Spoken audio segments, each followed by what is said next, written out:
Everyone, welcome back to my channel loves life. आप सुन रहे हो दास्ताने इश्क। दास्ताने इश्क के प्रीवियस पार्ट में तो आपने सुना ही है कि जो ये रहती है जैस और मिस वीरा, इन दोनों के बीच होता है एक मुकाबला। ये दोनों पहले जाते हैं शूटिंग एरिया में, जहाँ जो क्राइम ब्रांच रहता है, उन्हें गन वन जितने भी ये रहता है वो सब अभी भी उनको प्रोवाइड किया जाता है, मतलब सिखाया जाता है। लेकिन जो पेट्रोलिंग ऑफिसर रहते हैं उनको गन पकड़ने की ये नहीं रहती, नीड नहीं रहती, मतलब ज़रूरत नहीं रहती। बस उन्हें night shifting and morning shifting करना पड़ता था। रास्ते में ट्रैफिक जाम इनसाइड उनको देखना पड़ता था। और क्राइम ब्रांच का ये रहता था कि वो क्राइम से रिलेटिव वो सारी इंफॉर्मेशन इनके पास रहता था, इसलिए इनको जो है गन और बहुत सी सारी चीज़ों को इनको प्रोवाइड किया जाता था सरकार की तरफ से। तो इसलिए जो वीरा रहती है उसे शौर था कि जो ये जैस है वो कुछ नहीं जानती होगी, गन के बारे में थोड़ी बहुत जानती होगी, लेकिन उसके बारे में, गन के बारे में पूरी डिटेल और इतना अच्छे से ट्रेनिंग तो उसने शायद ही किया होगा, ये वो सोच रही होती है। तो अब देखते हैं कि क्या जैस जीतेगी या वीरा बाजी मारेगी, क्या वीरा के सामने जैस टिकेगी। वैसे भी जैस तो मिलिट्री से थी, लेकिन उसका जो ये था फाइटिंग स्किल और जो ये था, मतलब रेसिंग स्पीड, ये सब कम हो गया था। तो क्या वो ये मैच जीत पाएगी? क्या ये जो छोटा सा ये था मुकाबला वो जीत पाएगी? ये जानना तो बहुत ही ज़्यादा दिलचस्प होगा। तो चलिए स्टोरी की तरफ आगे बढ़ते हैं। जो वीरा रहती है और जैस, ये दोनों शूटिंग एरिया में चले जाते हैं। इनके साथ साथ जो ये रहती है श्वेता, देन राहुल और राजीव, और जितने भी इनके ये रहते हैं ग्रुप मेंबर्स रहते हैं, वो ये चीज़ देखने के लिए बहुत ज़्यादा एक्साइटेड रहते हैं। उनमें सभी को पता रहता है कि वीरा ही जीतेगी। क्राइम ब्रांच के जितने भी लोग रहते हैं, इवन श्वेता भी जो है वीरा का ही साथ दे रही होती है, जैस का नहीं, क्योंकि जैस जो है उसे भी लग रहा होता है कि ये पेट्रोलिंग ऑफिसर है तो शायद ही ये इस मैच को जीत पाएगी। आई थिंक ये गन को ठीक से जानती नहीं है, जानती होगी, लेकिन क्या ये जल्दी वीरा की स्पीड में ये गन को बना पाएगी? हाँ गाइस, जो गन था उनका हर एक पुर्जा जो है अलग अलग डिवाइड था। उसका बुलेट, मतलब क्या बोलते हैं यार उसको, हाँ गोली, और जितने भी ये था पुर्जा, मतलब उसके बॉडी पार्ट्स जितने भी थे वो सभी अलग थे। इसे सिर्फ 5 मिनट भी इसे जो है रेडी करना था, 5 मिनट में। क्या ये 5 मिनट में रेडी कर पाएंगे? वो ये रहता है, राहुल रहता है, वो बोलता है ओके गर्ल्स, तो मेरी तरफ अच्छे से इस जो यहाँ के नियम है शर्त हैं वो सुन लो। तो उसके बाद ये दोनों जो है उनकी तरफ ध्यान देते हैं। जो वीरा रहती है वो बहुत ही एटीट्यूड से उसकी तरफ, राहुल की तरफ देख रही होती है, क्योंकि उसे लगता है कि वो तो सब कुछ जानती है, तो उसे सुनकर क्या मिलेगा। लेकिन बस इसलिए वो थोड़ा एटीट्यूड से वहाँ पे खड़ी रहती है। और जो राहुल रहता है वो सारे नियम सर जो है सब कुछ इन दोनों को बताने लगता है, और वो बताता है इसमें कम से कम 3 मिनट लगेंगे, मतलब 3 मिनट का टाइम रहेगा। अगर 3 मिनट या 3 मिनट के अंदर तुम दोनों ने ये चीज़ कंप्लीट किया तो जो अच्छे से निशाने लगाएगा वही विनर होगा। तो जो वीरा रहती है बोलते हैं 3 मिनट, ओके ये तो मेरे लिए बहुत ईजी होगा। ये मन ही मन सोच रही होती है और स्माइल कर रही होती है। उसके बाद जो जैस रहती है वो भी हाँ बोलती है। उसके फेस में कोई भी चेंजेस नहीं था, मतलब उसका फेस जो है जैसा था वैसा था, मतलब सीरियस इनसाइड, वो बस सीरियस थी। और वो भी मन ही मन सोच रही होती है, क्या मैं ये मैच जीत पाऊँगी? जो बीते वह 1 महीने से मेरे साथ जो हो रहा था उसके हिसाब से तो मैं ये नहीं कर पाऊँगी। लेकिन मुझे करने की कोशिश करना तो पड़ेगा ही। मुझे वहाँ पे बैग खोना है, मुझे आर्मी वापस जाना है, इसके लिए मुझे कुछ भी करना पड़े मैं करूँगी। ऐसे वो सोचती है। और देन उसके बाद जो ये मैच रहता है, वो राहुल बोलता है ओके स्टार्ट करते हैं मैच को। तो मैं टाइमर जो है अपने हाथों में पकड़ा हूँ, सो स्टार्ट करते हैं। उसके बाद जो ये रहता है राहुल, वो बोलता है ओके रेडी। तो दोनों बोलते हैं, अपना सर हिलाते हैं, तो बोलता है ओके स्टार्ट। तो ये दोनों जो है बहुत ज़्यादा स्पीड से गन जो है बना रहे होते हैं। वीरा भी बहुत फास्ट जो है गन बना रही होती है। लेकिन वो उसकी नज़र जब चेस की तरफ पड़ती है तो वो आराम से बना रही होती है। तो वीरा को और ज़्यादा अच्छा लग रहा होता है कि नहीं अब मैं ही जीतूँगी। वो ज़्यादा स्माइल करने लगती है, बहुत स्माइल, और फिर से वो वही स्पीड से अपना गन बना रही होती है और वो जस्ट गन चला देती है। तो जो है जितने भी लोग हैं वो सबका ध्यान बोर्ड पे जाता है, स्क्रीन पे जाता है। वहाँ पे बोला जाता है कि 3.0 रेटिंग, और सेकंड बार बोला जाता है 2.0 रेटिंग। मतलब जो चेस रहती है वो विनर हो चुकी रहती है। सभी लोग इस चीज़ को सुन के हैरान हो जाते हैं कि चेस विनर कैसे हो सकती है। वो तो इतना आराम से अपना गन जो है बना रही होती कि उसका जीतना तो बहुत ज़्यादा और बहुत ही मुश्किल था। फिर वो कैसे जीत सकती है? और वहाँ पे जो खड़ी ये थी, मतलब वीरा, वो तो हैरान ही थी क्योंकि उसने एक नज़र जैस की तरफ देखी थी। जो जैस रहती है वो बहुत आराम से अपना गन बना रही थी उस समय। तो ऐसा क्या हुआ कि जैस जीत गई? इसलिए उसके दिमाग में ये बात जो है घर कर बैठता है कि नहीं इसने चीटिंग की है, इसने चीटिंग की है। उसके बाद तो ये शब्द वो ज़ोर से बोलती है, इस लड़की ने मेरे साथ चीटिंग की है, आई नो इसने चीटिंग की है। तो सभी बोलते हैं तुम ये क्या बोल रही है वीरा, तुमने देखा ना तुम्हारे सामने ये है, इसने कोई चीटिंग नहीं की है, इसने तुम्हारे सामने ही गन को बनाया है और शूट किया है। हम भी हैरान हैं कि ये इतना फास्ट कैसे गन बना सकती है। जो जैस रहती है वो खुद हैरान रहती है कि मैं इतना फास्ट गन कैसे बना सकती हूँ, ये तो मेरे लिए बहुत मुश्किल था। और देखा जाए तो ये गन जो है, जो हमारी जैस रहती है, जो पहले मतलब आर्मी में थी, तो इतनी जल्दी वो नहीं बना पाती थी। लेकिन वो इतनी जल्दी बनाकर जस्ट 3 मिनट मतलब 3 सेकंड में उसने वो गोली जो है सीधा उसके निशाने पे मार दी, वो भी पॉइंट टू पॉइंट। ये सोच के तो जैस की जो है खुशी का ठिकाने कुछ अलग रहता है। मतलब वो बहुत ज़्यादा खुश रहती है, लेकिन उसका फेस जो है वो कुछ भी रिएक्ट नहीं कर रहा होता है, बस उसका फेस शांत रहता है।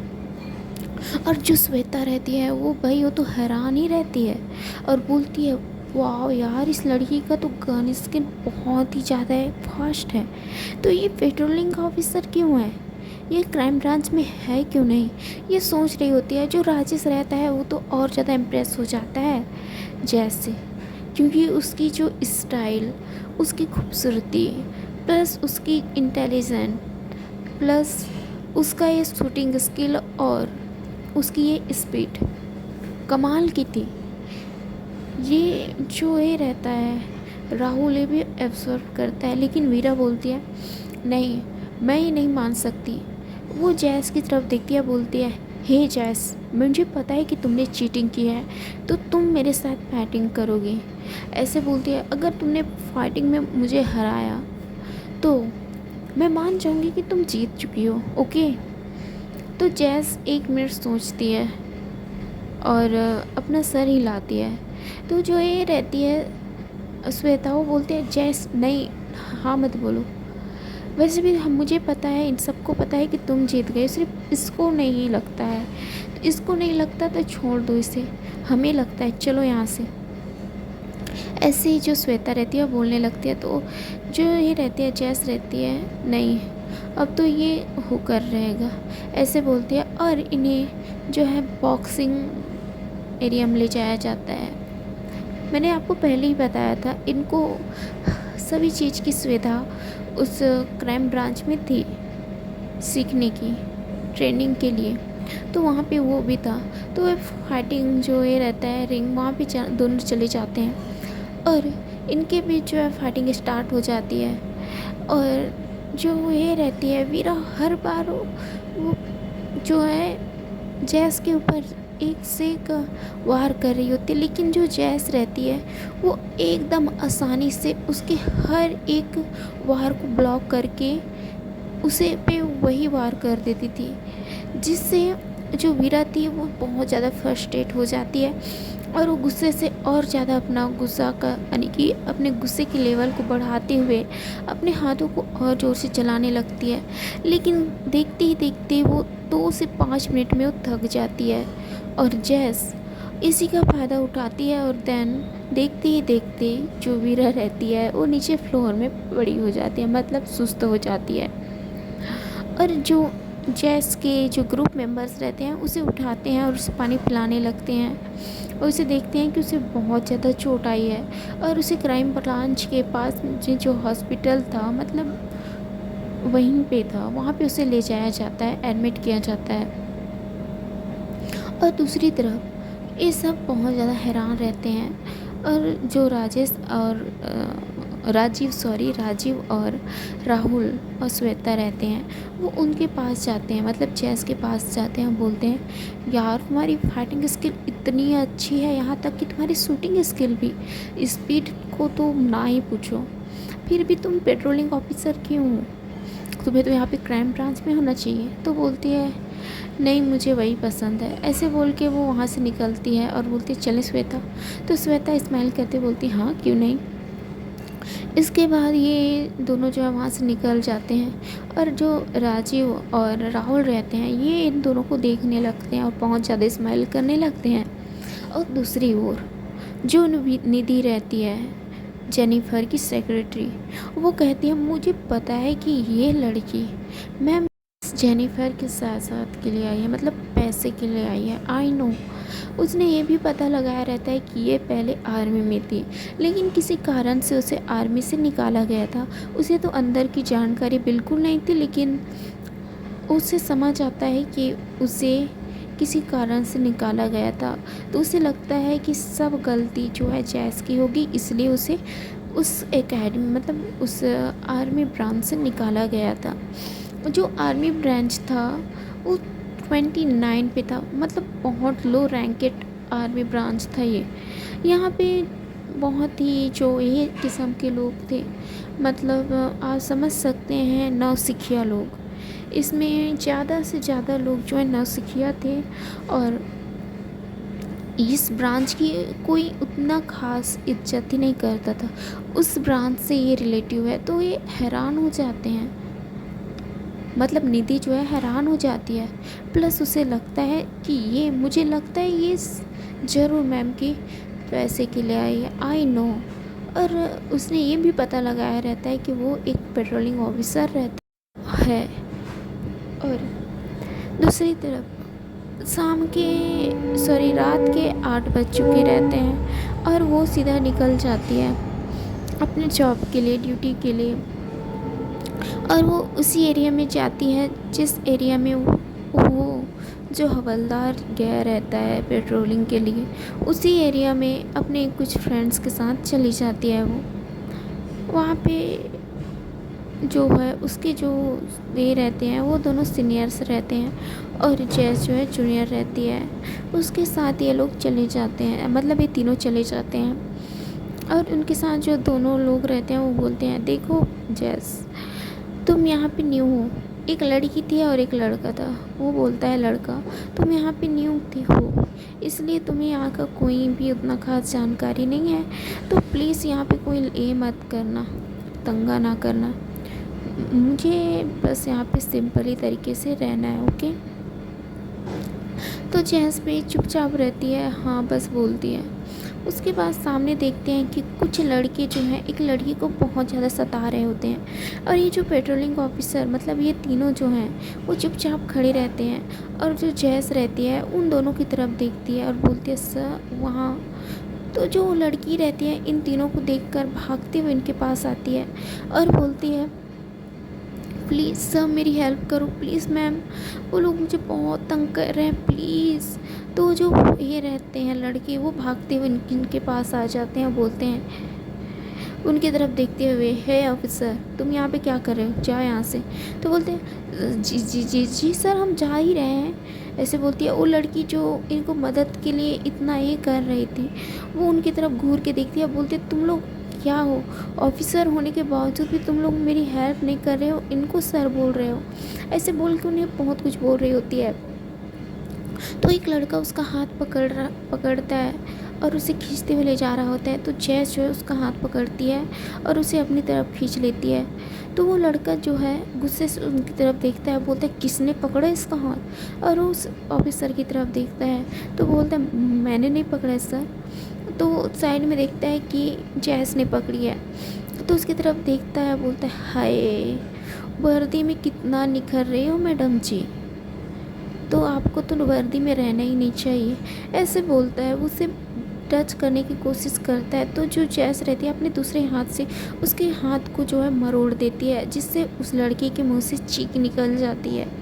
वो दर्द से कहरने लगता है। तो दूसरा लड़का भागते हुए आता है और उसके सर के ऊपर गन तान देता है, और वो दोनों जो ऑफिसर रहते हैं वहाँ से भाग जाते हैं, मतलब भागने लगते हैं। तो जो ये रहती है जैस वो बोलती है आप दोनों कहाँ जा रहे हो, मेरी हेल्प करो।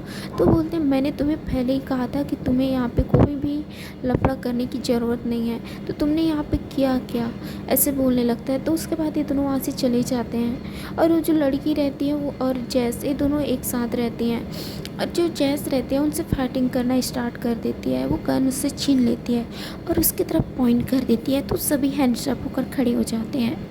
देखते ही देखते उनके पास जितने गुंडे थे 6-7 गुंडे वो सभी आ जाते हैं, उनके फ्रेंड्स जो हैं, और उनसे फाइटिंग करना स्टार्ट कर देते हैं। देखते ही देखते जो जैस रहती है इन सबको बहुत ज़्यादा पीटती है, सभी जो है ज़मीन पे लेट जाते हैं, और सभी को जो है जैस अपने साथ पुलिस स्टेशन ले जाने की तैयारी करती है।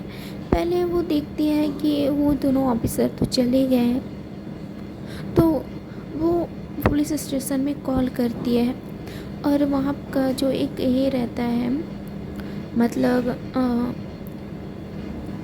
हवलदार उसके पास वो कॉल पिक करता है, बोलता है हाँ जी पुलिस स्टेशन दिल्ली। आवाज़ आती है मैं जैस न्यू ऑफिसर इन जैस, प्लीज़ एक जो है गाड़ी पकड़ के यहाँ पर आइए, यहाँ पे कुछ ये हैं गुंडे, उन्हें ले जाना है। तो उसके बाद वो बोलते हैं क्या, तो बोलते हैं हाँ।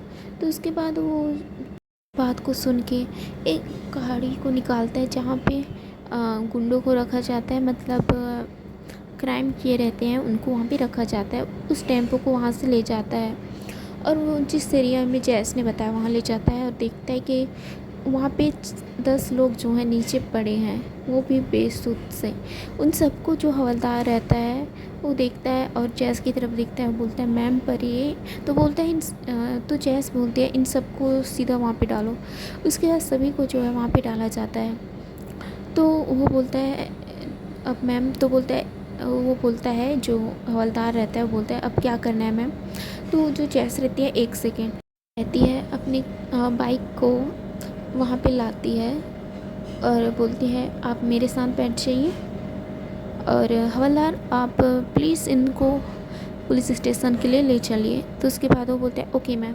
तो ये जो है निकल जाते हैं वहाँ से, और सीधा वो पुलिस स्टेशन में पहुँच जाते हैं, और इन सब को सीधा जेल के अंदर डाल दिया जाता है। और जो ये रहती है, जैस रहती है, वो उस लड़की का बयान लेती है और बोलती है ओके ठीक है, आप कहाँ रहते हो, क्या मैं आपको छोड़ दूँ? तो बोलती है नो मैम, बस मैं कैब बुक कर लेती हूँ। तो उसके बाद जो ये रहती है जैस, वो बोलती है ओके। उसके बाद वो खुद कैब बुक कर देती है, रुको मैं खुद कैब बुक कर देती हूँ। उसके बाद वो कैब बुक कर देती है। करीबन 10 मिनट में जो कैब रहता है पुलिस स्टेशन के बाहर खड़ा रहता है। तो वो जो जैस रहती है उस लड़की के साथ बाहर आ जाती है और बोलती है उस कैब वाले से, इसको सही सलामत इसको इसके घर पहुंचा देना। अगर इसको कुछ भी हुआ तो मैं तुम्हें जहाँ भी तुम रहोगे मैं वहाँ से ढूंढ के तुम्हें निकालूंगी और तुम्हें शूट करने से पहले एक बार भी नहीं सोचूंगी और मैं तुम्हें शूट कर दूंगी, ऐसे बोलती है। तो वो बोलता है नहीं मैम, आप मुझे ऐसे क्यों बोल रहे हो, मैं ऐसा वैसा कुछ नहीं करूँगा, ऐसे बोलता है। और बोलता है मैम आप बैठ जाइए। उसके बाद ये लड़का जो रहता है कैब वाला उसे वहाँ से ले जाता है और उस लड़की का नंबर तो इसके पास रहता ही है। तो जैस बोलती है तुम कॉल करना घर पहुँच कर। तो लड़की बोलती है ओके मैम। फिर जैस जो है वहाँ पुलिस स्टेशन में वापस चली जाती है और वहाँ पे बैठ के इन सब का जो है ये कर लेती है, काम करने लगती है।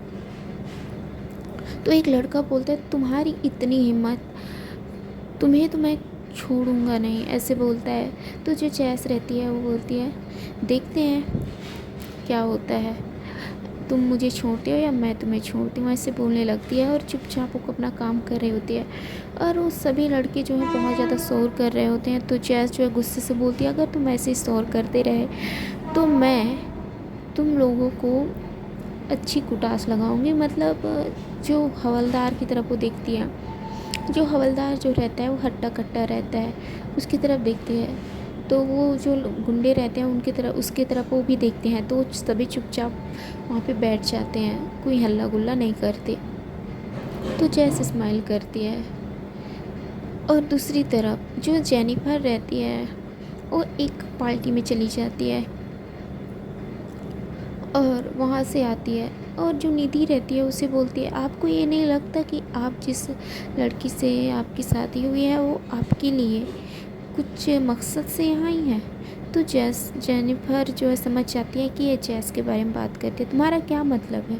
तो बोलती है मैम वो आर्मी में थी, अब मिलिट्री में थी, अब वो वहाँ से क्यों आई हैं, क्या आपके पैसे के लिए?